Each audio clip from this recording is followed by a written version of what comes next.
ঐকমত্য কমিশনের আজকে একটা মিটিং ছিল, কিন্তু সেই মিটিংয়েও আসার মতো কোনো খবর আমরা পাইনি।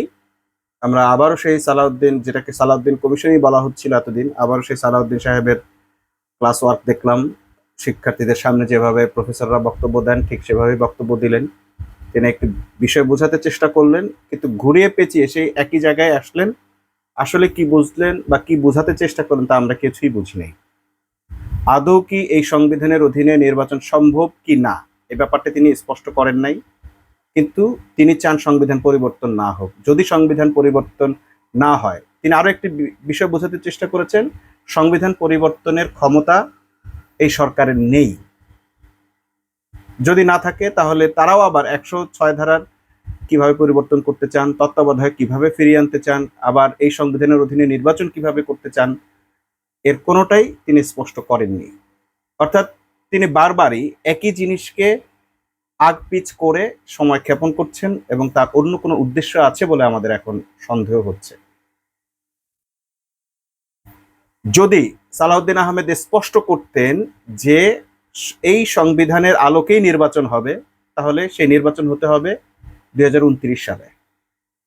যদি এই সংবিধানের আলোকেই নির্বাচন হতে হয়, তাহলে শেখ হাসিনার অধীনে নির্বাচন হতে হবে।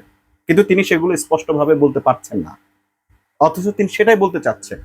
কারণ আমরা সালাউদ্দিনের যে প্রিভিয়াস হিস্ট্রি দেখেছি, তাকে ইন্ডিয়াতে খুব ভালোভাবে রাখা হয়েছে এবং তাকে খুব ভালোভাবে প্রশিক্ষিত করা হয়েছে, এবং একটি বিশেষ বাহিনী, ভারতের বিশেষ বাহিনী তাকে ভালোভাবে প্রশিক্ষিত করেছে বলে একটি গুঞ্জন আমরা শুনতে পেয়েছি। এবং তারপর থেকে তিনি যাই কিছু বলছেন, ঠিক তাদের কথাগুলোই যেন আমরা শুনতে পাচ্ছি। অর্থাৎ ভারতের আধিপত্যবাদী ভারতেরই কথাগুলো আমরা তার মুখে শুনতে পাচ্ছি, এবং আওয়ামী লীগের কথারই অনুরণন বা প্রতিধ্বনি আমরা সালাউদ্দিন কমিশনের কাছে শুনতে পাচ্ছি। এই ব্যাপারটা আমাদের জন্য খুবই হতাশার, কারণ এই কমিশন গঠনের জন্য, এই নতুন রাষ্ট্রীয় ব্যবস্থার জন্য হাজার হাজার শিক্ষার্থী পঙ্গু হয়েছে, কয়েক হাজার শিক্ষার্থী জীবন দিয়েছে। যারা জীবন দিয়েছে তারা কিন্তু এই ধরনের কফি হাউস টাইপের বা চা পান বিরতি টাইপের, হ্যাঁ, চা খেয়ে খাবে, আড্ডা দিবে, বছর পর বছর সময় নেবে, যা খুশি তাই করবে, বিতর্ক করে রাষ্ট্রকে একটি আবারও সেই ভিনদেশীদের তাবেদার বানাবে। এইরকম কোনো কাজের জন্য, এরকম কোনো কিছুর জন্য কিন্তু আসলে এই শিশুরা, এই কিশোররা, এই ছাত্ররা জীবন দেয়নি। যদি বিএনপির কোনো শীর্ষ নেতার একজন সন্তান জীবন দিত, আমরা ধরে নিতাম যে এই আন্দোলনে তাদের কোনো অংশ আছে। যদি এই শহীদদের দায়িত্ব বিএনপি নিত, সালাউদ্দিন কমিশনরা নিত, তাহলে আমরা ধরে নিতাম এই বিপ্লবে তাদের অংশীদারিত্ব আছে। তারা শুধুই রাজনীতি করছেন, এবং 5ই আগস্টের পর থেকে তারা শুধুই নির্বাচন চাচ্ছেন। যে কোনোভাবে একটা নির্বাচন হলেই যেন তারা বেঁচে যান এবং তারা ক্ষমতাটা পেয়ে যান। এটা কেন হবে? যে রাষ্ট্রীয় ব্যবস্থার জন্য মানুষ জীবন দিয়েছে, সেই মানুষের আকাঙ্ক্ষা কেন এখানে প্রতিফলিত হবে না? তারা কোনো কিছুই নির্বাচনের আগে করতে চান না। আকাঙ্ক্ষা কি, জনগণের আকাঙ্ক্ষা কি, পিপলস উইলটা কি, সেটা পর্যন্ত যাচাই করার মতো কোনো ক্ষমতা কিংবা কোনো নির্বাচন তারা দিতে রাজি না। গণপরিষদ নির্বাচনও না, কিংবা গণভোটও না, কোনো কিছুই তারা করতে চান না। যে গণভোট জিয়াউর রহমান নিজে করে গেছেন, সেই গণভোট এখন তারা চাইছেন না। তারা একটা নির্বাচনে চান, কিন্তু সেই নির্বাচন আবার এই সংবিধানের অধীনে চান, যে সংবিধান অলরেডি স্থগিত, যে সংবিধানকে অন্তত 57টা ধারায় মানে ইয়ে করা হয়েছে, ব্যত্যয় ঘটানো হয়েছে, যে সংবিধানকে ভায়োলেট করা হয়েছে অন্তত 57বার। অসংখ্য ধারা ভায়োলেট করা হয়েছে। এই সংবিধানের এখন আর কিচ্ছু নেই, কোনো অস্তিত্ব নেই। এই সংবিধান থাকলে ইউনূস সরকার থাকতে পারে না। এই সংবিধান থাকলে শেখ হাসিনার পলায়ন হতে পারে না। এই সংবিধান থাকলে সেনাবাহিনী ক্ষমতা নিতে পারে না। এই সংবিধান থাকলে 2029-এর আগে নির্বাচন কোনোভাবেই হতে পারে না। এই সংবিধান থাকলে তত্ত্বাবধায়ক সরকারের কোনো অপশনই নেই। তাহলে সেই সংবিধানের অধীনে আপনি বারবার নির্বাচন চাচ্ছেন, আবার বলছেন সংবিধান সংশোধন করার এখতিয়ার কারো নেই, এই সরকারের লেজিটিমেসি নেই। তাহলে আপনারা কিসের জন্য এই বচসা করছেন? কেন আপনি স্পষ্টভাবে বলছেন না যে শেখ হাসিনাকেই আসতে হবে, তাকে এসে সমাধান করতে হবে? আর যদি সেটাই বলেন, তাহলে এতদিন কেন সংবিধান পরিবর্তনের জন্য সংসদের বাইরে থেকে আপনারা আলোচনার টেবিলে সংবিধান পরিবর্তনের জন্য, নির্বাচনে একটি সুন্দর কাঠামো তৈরি করার জন্য তত্ত্বাবধায়ক সরকারের জন্য দাবি করেছিলেন?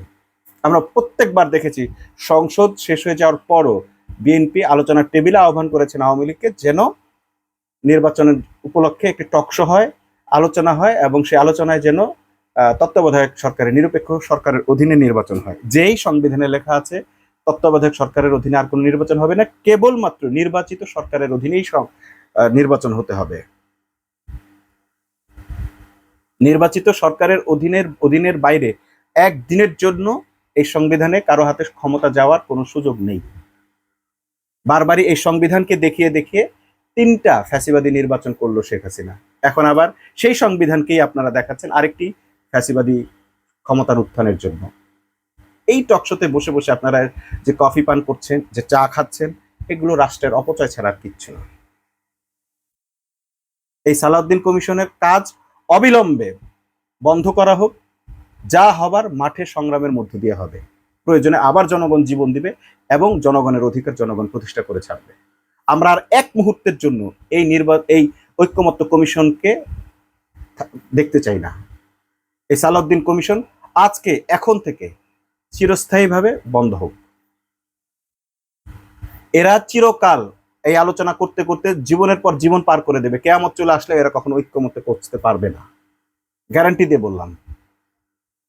বিএনপি হচ্ছে শক্তের ভক্ত, নরমের জম। শেখ হাসিনা ফিরে আসা ছাড়া এই সংবিধানের কোনো সমাধান হবে না, হওয়া সম্ভব নয়। আর সেই শেখ হাসিনাকে ফেরাবার জন্যই পরোক্ষ কৌশলে প্যাসিভ স্টাইলটা গ্রহণ করেছে বিএনপি, এ সালাউদ্দিন। এটা যদি আপনাদের কারো বুঝতে বাকি থাকে, আপনারা বোঝার চেষ্টা করেন, আরো সময় নেন, দেখেন আপনারা বুঝতে পারেন কিনা। আর ফেব্রুয়ারিতে নির্বাচন হবে, হ্যাঁ হতে পারে। সেই নির্বাচন একদিন স্টে করে কিনা, 1 থেকে 1 মাসের মধ্যে সেই নির্বাচন বাতিল বলে গণ্য হবে। আবারও বিপ্লব হবে। যদি আবারও সেই বিপ্লবে আবারও রক্তপাতের সেই ঘটনা ঘটুক এমনটি না চান, তাহলে এই ঐক্যমত কমিশনকে এখনই স্টপ করেন এবং এখনই আন্দোলন করে যে দাবি আদায় করা সেটা করেন। দয়া করে রাজনৈতিক দলগুলোর কাছে আমাদের মিনতি, আপনারা আর জাতির সঙ্গে খেলবেন না, বেইমানি করবেন না। আমরা ইতোমধ্যেই দেখেছি যারা এতদিন সংস্কারের পক্ষে কথা বলেছে, সংবিধান পরিবর্তনের পক্ষে কথা বলেছে, পিআরের পক্ষে কথা বলেছে, উচ্চকক্ষের পক্ষে কথা বলেছে, তারা সবাই তাদের অবস্থান থেকে সরে এসেছে। কেবলমাত্র বিএনপি সরে নেই। তারা এই গোয়ার্তুমি ভাবে একগুয়ে আচরণ করে যাচ্ছে। তারা এই সংবিধানের অধীনে নির্বাচন চায় এবং এই সরকারকে কোনো রকম বৈধতা তারা দিতে চায় না। আবার যখন তাদের প্রয়োজন হয় বলে যে এটা পিপল উইলস এর কারণে এই সরকার বৈধ। যদি এই সরকার বৈধ হয় তাহলে এই সরকারকে কাজ করতে যা যা কাজ করবে সেটাকে আপনাদের বৈধতা দিতে হবে। যখনই আপনাদের উপর কখনো কোনো কাজের উপর চাপ প্রয়োগ করা হয় যে এটা মেনে নিন বা ওটা মেনে নিতে হবে, বা কিছু করতে যায়, চুপ্পুকে সরাতে চাইলো, রাষ্ট্রপতিকে সরাতে চাইলো, সংবিধান পরিবর্তন করতে চাইলো, সংস্কার করতে চাইলো, আপনারা সবখানে বাধা দিচ্ছেন আর বলছেন এটা করার ক্ষমতা এই সরকারের নাই। তাহলে এই সরকারের কি ক্ষমতা আছে? আপনাদের হাতে ক্ষমতা তুলে দেওয়ার ক্ষমতা? এই দায়ভার তাদেরকে কে দিল? বিএনপির হাতে, সালাউদ্দিনের হাতে ক্ষমতা তুলে দিতে হইবে, এই মর্মে তাকে, এই ডক্টর ইউনূসকে কে দিল এই ক্ষমতা? এই ক্ষমতা কেউ দিয়েছে এরকমটা আমরা দেখি নাই। আজকে আবার সেই পুরনো পেঁচাল 5-6টা করে রিকমেন্ডেশন দিচ্ছে, কি হতে পারে না পারে এগুলো সাজেশন দিচ্ছে। আজকেও সেই ঢিলে ঢালা স্টাইলে সময়ের পর সময় ক্ষেপণ করে তার কথা বলেই যাচ্ছে, সেই বিতর্ক, সেই একই কথা আবার বলেই যাচ্ছে। এক কদম আগায়নি ঐক্যমত্য কমিশন। প্রধান উপদেষ্টার কাছে ঐক্যমত্য কমিশনের প্রধান যিনি, তার কাছে উপস্থাপনের মতো কিছুই আজ ঐক্যমত্য কমিশন নিয়ে যেতে পারেনি, আলী রিয়াজ কমিটি নিয়ে যেতে পারেনি। এতদিন আলী রিয়াজ সাহেবকে আমাদের অনেক বেশি রেসপন্সিবল, আস্থাভাজন মনে হয়েছিল, কিন্তু তার এই কয়েকদিনের ব্যর্থতার পর তাকে একটা ছোট জড়গণ্যক ছাড়া আর কিছুই মনে হচ্ছে না। মেরুদণ্ড সোজা করে তিনি কোনো সিদ্ধান্ত নিতে পারছেন না, তার কমিশন কোনো সিদ্ধান্ত নিতে পারছেন না। বারবার হোঁচট কাটছেন সালাউদ্দিনের কাছে। এক সালাউদ্দিন কমিশনে পরিণত হয়েছে এই কমিশন। মানুষ এখন তাই বলছে। আমরা এই অবস্থার পরিবর্তন চাই। কাটো।